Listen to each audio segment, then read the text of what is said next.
and welcome to the daily podcast live on King TV.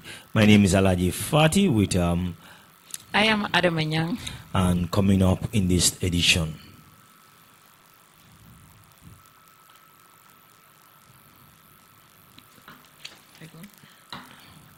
Okay, good morning, good afternoon rather to you, all our listeners and viewers out there. So let me take you through the headlines on the Standard newspaper today. It says government announced construction of a new prison to start soon. Families of accused victims reject government compensation offer. Government renew vow to fight corruption. And we have the main headline here says government SIC apologized over Imam's remarks on Murids. And we have Ambassador impressed with Turkish company Cool Store project in Pirang. And suspected killer of Gambian woman in the UK to stand trial today. NPP Percy Dembo Bojang buried in Bakau. And fuel exploitation killed 2 in Burfoot. Those are the main headlines on the Standard newspaper. And let's look at what we have on Freya. On Friday, it says, unemployed Gambia college graduate question delay of teachers' appointment. Finance Minister, defend government aids, 30 million euros oil standard report, says alleged not established. Concerned Gambian asked questions which Minister of Education did not answer. And we have this one, I think is the same headline, which says government acts on accused victim urge on court rulings, says Minister Keita. And the main headline they have, it is unemployed Gambia college student questions delay of teachers' appointment. So those are the headlines we have here. We can look at the Voice newspaper. The Voice says government aid serious failures on 30 million fuel scandal. Dozens of Gambian among victims of Mauritanian boat disaster. And we have Gambian Navy announced arrest of two fishing vessels. Then they are made headlines say Justice Minister confirmed dismissal of senior officers in anti-corruption drive. So those are the main headlines we have today. And while we go through, Mr. Fatih. Thank you very much, Adama, for that marathon roundup on the lead stories on various newspapers in the country this afternoon. Let's begin our roundup with a Standard newspaper this afternoon, where families of Aki victims rejected government's compensation offer. Speaking at a special government press conference in response to the protest group Gambia Against Looted Asset Gala, its petition for President Adam Barrow to take immediately action on recommendations of the National Assembly on the acute kidney injury. The crisis that killed over 70 Gambian children from taking contaminated medicine in 2022. The Attorney General, Dauda A. Jallo, has revealed that the affected families have declined the government's compensation offer and are pushing legal action with the hope of a bigger compensation. They even would not accept a part of a payment, Jallo said. He said government had allocated a budget for compensation and had even initiated a negotiation with the victims, but they rejected the offer. But I am acknowledge the right of victims to seek legal cost. People have the right to go to court anytime they feel like government process is slow, he stated. Jallo further say, unlike private companies, government procedures go through so many layers. He, however, emphasized that government is committed to address the issue, and there are ongoing efforts of engagement with Indian government and the pharmaceutical company involved in manufacturing the drugs. So government is regardless, he affirmed. Well, let's try to bring this one into a proper perspective, because of Aki victims, that is the parents that lost their children through this lack of medical control in the country. The government has come out with a budget to compensate the various families, but it's like they are also eyeing and looking for a better or for a bigger offer than what the government present, and then the process also was slow for them. So they rejected the government compensation, and then now they are trying to take a legal issue with the authorities on that. Your take on that before we proceed? Okay, my take on that one is like the ALHAGIE thing was something that we have acting about a year, and the case is still going on. People are pulling from all other corners. Gambians are complaining, which was their right. It was the right, because every life is important. So ending the life of those small babies was a disaster. So the government should do better. I think they should still continue dialogue. They should talk about it, I think, before going to court again, which will take them a number of months or years before they will complete on those cases. So I think the government should also listen to them, because losing a baby because of some negligence, I can say, is something so painful. So I think the government should do something about it and talk to them. Yeah. Yeah. I think that's very, very important issue, because of what we are observing. If you look at the standard news paper, the story is there, and it highlighted the role and responsibility that the government has taken, but the victims of family, want a bigger offer. So it's not about, for me, it's not about an offer. This is about government acting on to take action in order to avoid the occurrence of such in our country. Yeah, government should take action, because that was so unfortunate. So government should take action, and the minister responsible for our health also should know that the health of every Gambian is important. So they should check medicine and medication that come to this country, because before such thing will repeat itself again, because that was so huge. We lost a lot of babies because of negligence or someone that did not do what they're supposed to do. Yeah, let's move on to the next article on standard news paper, because the government announces construction of a new prison for start. So the central government, since the British rule here 400 years ago, the central prison that they've been using, that is what is still in the country. And many of the human rights activists and even some members of the government and individuals in the country as well have joined forces together to make sure that those facilities let them try to bring them and then match the standard of the international, because it's very important. So all those issues are very important, because at the end of the day, a human being is a human being. You are a human right, where you have right to certain privileges, even whereas you are in the prison. Prison should be a university, but it should not be a focusedly just for the purpose of punishment or destroying humanity. Yeah, prison should be a place to rehab someone. When someone did something wrong, they take you to prison. I think it should be a learning point.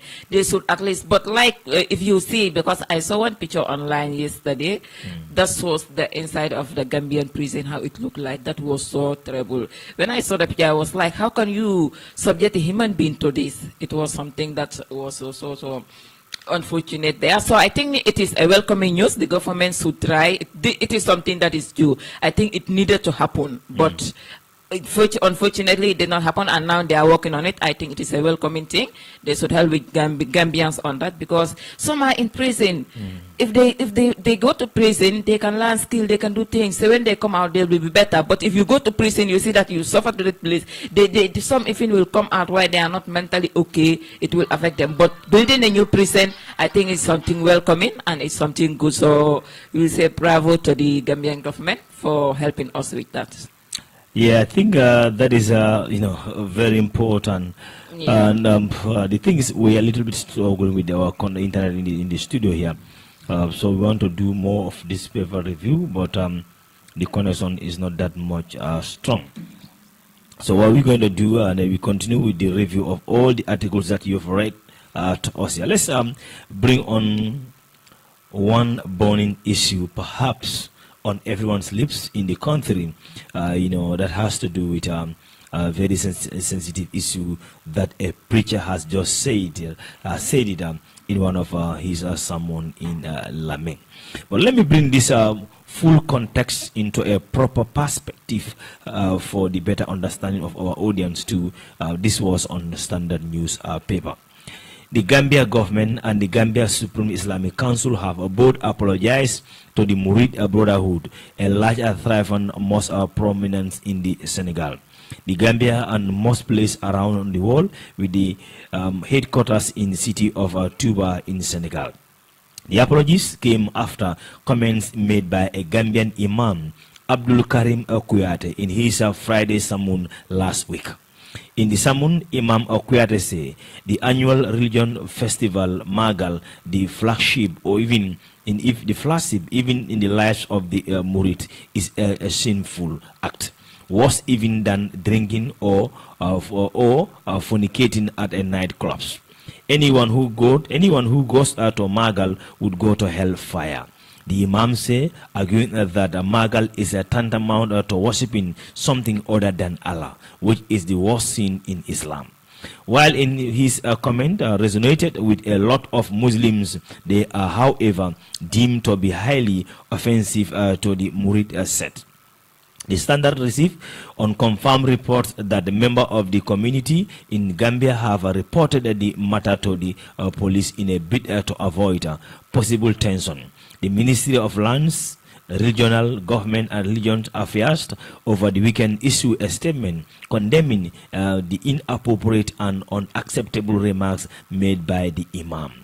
We extend a heartfelt apology to the Murid community, both within the Gambia and around the world. We acknowledge the significant pain and misunderstanding this statement have caused within the Murid said, as well as Muslim community in general, the statement said. In added that Imam Okuyate has admitted his mistake, repented for his action, and has issued a sincere apology. However, it is improper to note that such remarks are entirely unacceptable and must not be tolerated within our ranks. The ministry unequivocally confirmed the Murid committee is an integral pillar of the Muslim Ummah. The statement concluded. Meanwhile, the Gambia Islamic Council has added its voice to the matter. In a statement, the Gambia Islamic Supreme Council apologized to the Murid community, saying it acknowledged that the sermon in question contains statements that have caused a pain and misunderstanding within the community. The council urged all scholars and preachers in the Gambia and beyond to adopt the Quranic method of addressing sensitive or controversial issues, a method rooted in wisdom, patience, and gentleness, as the Quran commands Prophet Musa, peace be upon him, to speak gently even to Pharaoh. So too must our religion leaders use the language of compensation and respect when delivering their sermon. Islamic Council also said it reaffirmed the commitment to perceive peace, harmony, and mutual respect among all Muslim communities in the Gambia and beyond. Well, Adam, that is a very interesting statement from the government of the Gambia, the Ministry of Religion, and of course to the Islamic Supreme Council. They have all joined forces to condemn what the Imam says. So for many Gambians that also call on our King TV and King FM radio program this morning, they all emphasize that the Imam should avoid using names, and then these sensitive issues that one have to be very careful and know how to approach those issues. But I think Imam, he was preaching was like,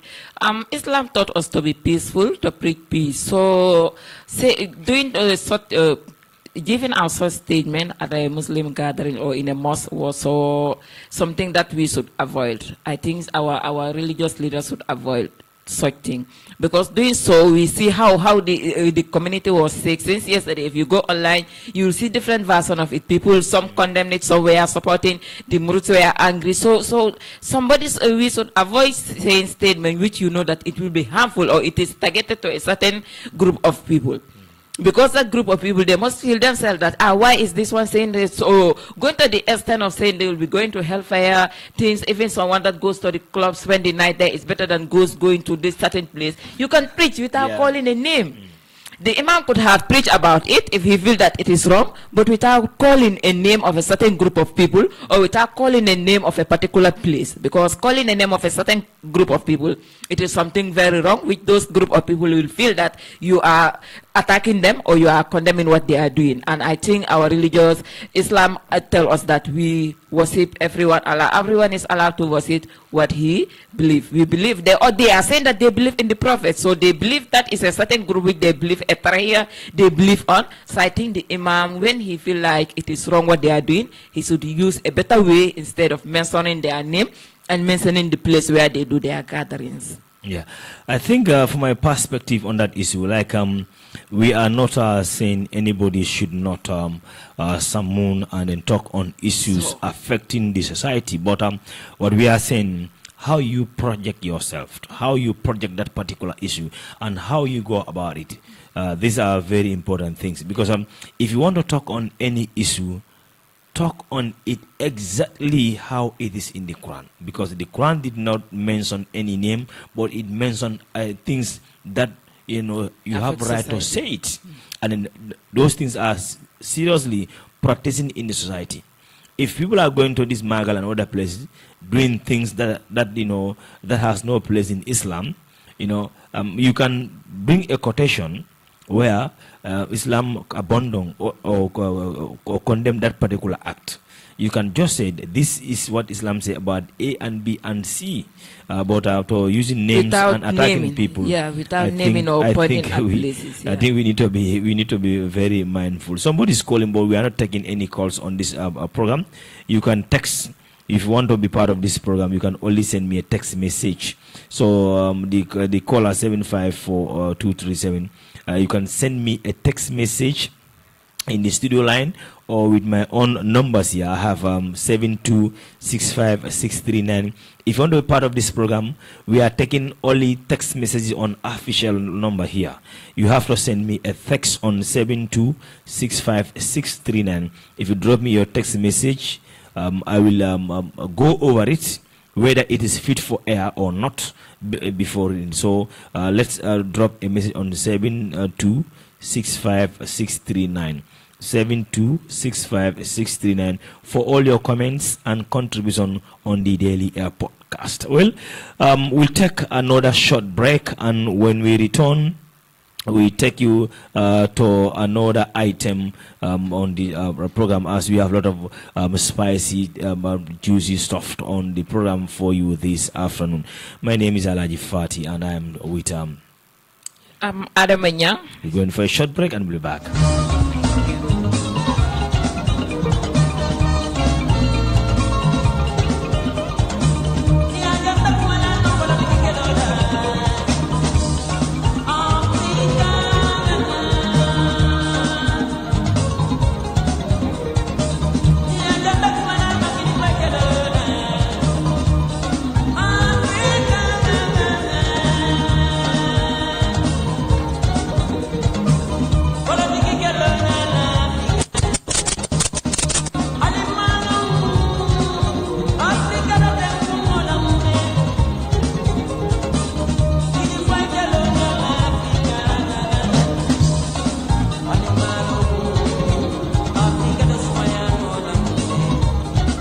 Welcome back to the Daily Podcast, and we remind that you are listening to King FM 94.7. This program brings you all the latest that you need to know about the current happenings of the country and beyond as well. So now let's take our shoes to other part of Africa, where civil society activists, journalists and protesters are being secretly detained or adopted across part of Africa. Human rights groups say this enforced disappearance to use by deposit government assistance. So for more details on that, let's join the DW. A town hall event in Ouagadougou on March 18, 2024.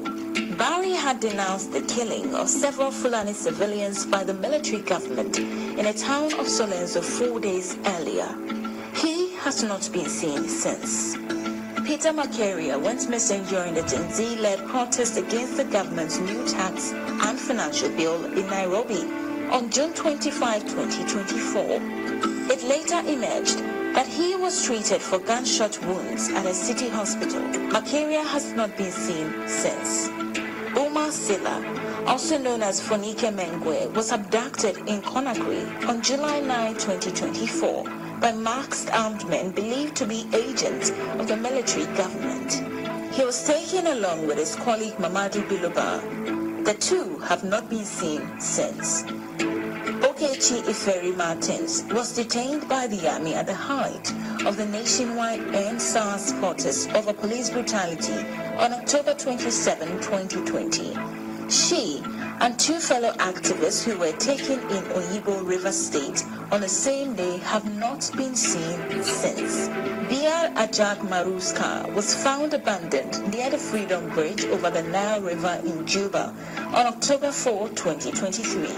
The executive director of the youth-led Junubian Chronicles Initiative has not been seen since. These are only a few among Africa's many victims of enforced disappearances, people whose whereabouts remain unknown.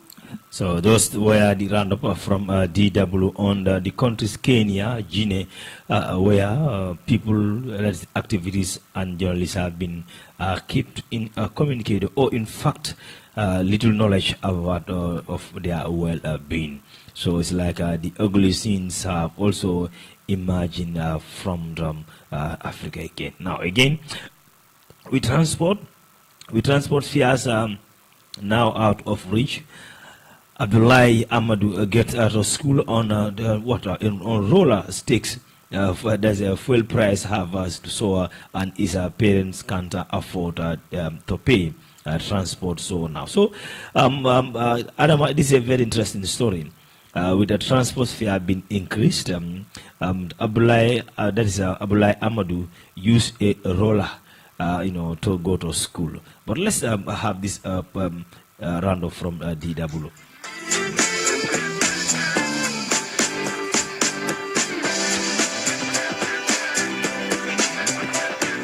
Ina zuwa makaranta ana ban kuɗin mota 200, 300 in je in dawo. To rayuwar ta tsada ya kai ma sai na ba 500, 600 dama iyana ba masu ƙarfi bane ba. Yanayin rayuwa yau da gobe to dama na iya suke na iya takalmin taya. Na yi shawara ko in dinga zuwa makaranta akan takalmin taya. Na gama ya fi ma in hau mashin. Well, I wish that you understand the language, but it's very simple. What this guy is saying, transport fares. The guy is saying transport fares out of reach. Abdullahi Amadou get to school on a roller. Do you know a roller? This electrical machine that you can stand on it and then it run on the highway. That's what he used to tackle the expensive of transport in his native country. There. So, still with your international roundup, UK has announced sweeping new restrictions on overseas recruitment, blocking more than 100 occupants from being failed by foreign workers also to cope with migration. I think, Adama, this is not a very good news because the UK government are doing everything possible to cut migrant workers in their country. That is not good for Africa, and it's not good for Asia, and it's even perhaps maybe for the American developing countries. Yes, It is not good for all developing countries because UK is a great pillar in the world. That is a great country in the world. So when they talking of stopping all the sponsors they do for some other African countries, including the Gambia, I think it will have a lot of effects on us, because we got sponsors and a lot of stuff from the UK as they were our colonial masters. So I think that one is going to be a bit hard on Gambians. Mr. Fati, there is a story which I got the headline from Freya. I want us to discuss about it. We are Gambia College students that are graduates of the Gambia College. I know you will be saying, graduates of the Gambia College are complaining of unemployment. They will go to school for 3 years, pay tuition fee, complete your studies, and those you were waiting for them to employ you will not employ you. Just study for 3 years and go and sit around without doing nothing. So I think that is something that is affecting us.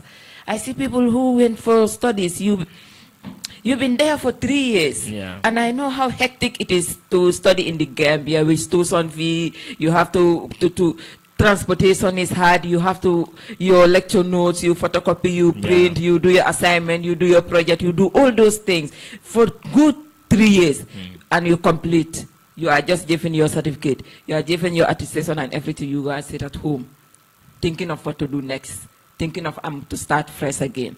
I think the government should help us graduate. I think the Ministry of Basic and Secondary Education have a greater role to play on that. I think they should try to help to look into the issue. If they can at least employ a few number than leaving everybody. I think this is the second batch. Last year batch they were not employed. And there is a batch that is graduating this year, which they already know that they won't be employed because last year batch is not employed. So for them to, they are not going to be employed. So the Gambia College will be graduating hundreds of students who will be just walking around doing nothing. So I think that is so unfortunate. So the Ministry of Basic and Secondary Education and the Gambia government, I think they should help to look into that matter, please. All right. So when you say, you use the word, I think, 3 times. So let's try to digest the 3 I think on this item here. Yeah. I think the government should employ little bit explain on that little bit. Yeah, because well, as we know the Gambia College, any student that is going to the Gambia College, you go there. If you study after 3 years, it is automatic employment. That's what we all knew. We were born and grew up into that. So when we see that recently there was this, the Gambia College was taken to private and students were paying. Before students don't pay, and students were paying. Some will struggle, some will drop out, come back again, struggle to complete those 3 years with all the tuition fee they paid, and they won't be employed. I think that is not fair to them. That is not fair. So I think the Gambia government, that's why I said I think Gambia government should help. Gambia government should help look into the matter, see what they can do. Or if they know that they cannot employ, I think they should look into the matter because it is so difficult. I see a lot of them that, you know, you go to the Gambia College, study, complete your studies, you come out, you have no employment, you are just roaming around, or you try to go and start fresh to study another course, which is so difficult as things are very hard in this country. So Ministry of Basic and Secondary Education, on behalf of the Gambia College students, we played in, please look into the matter. I know it is not easy, but look into the matter and try to see how best you can employ those people that are graduating from the Gambia College. Because as you know, a lot of them coming from the Gambia College are from struggling background. You struggle, your parents struggle, pay your school fees. From secondary school, you complete, you go to the college, they still continue paying for you. And at the end of the day, you complete without employment. So that is something so challenging for them. That's why I said I think the government should look into it, Mr. Fati. All right. Yes, because of it can be better said than somebody who have the experience on it. You are a student, but that is also important to talk on those issues. Now, this is what we are talking about in this country. If you look at our educational system, from grade 1 to grade 12, I think we need a whole reforms in our education system, because of in the advanced world, there's nowhere on earth that you can go to school for 12 good years and go to college, and then you graduate, you don't even have a single skill to survive yourself. Gambia is the only country that is doing that. Even in Senegal here, if you do the education grade 1 or for grade 12, before you graduate, you have 2 or 3 skills. Or the society also, because of imagine you go to school from grade 1 up to 12 years, you are in the educational system. You don't learn any other skill, and then you by extension you go to the college or university again, you don't learn any other skill. And then the way the world is going, we all cannot have jobs like this. The competition is high, so a lot of stuff happening. But because of when you talk about qualification, we all have qualification, but we all cannot have jobs under the government and even under the private sector.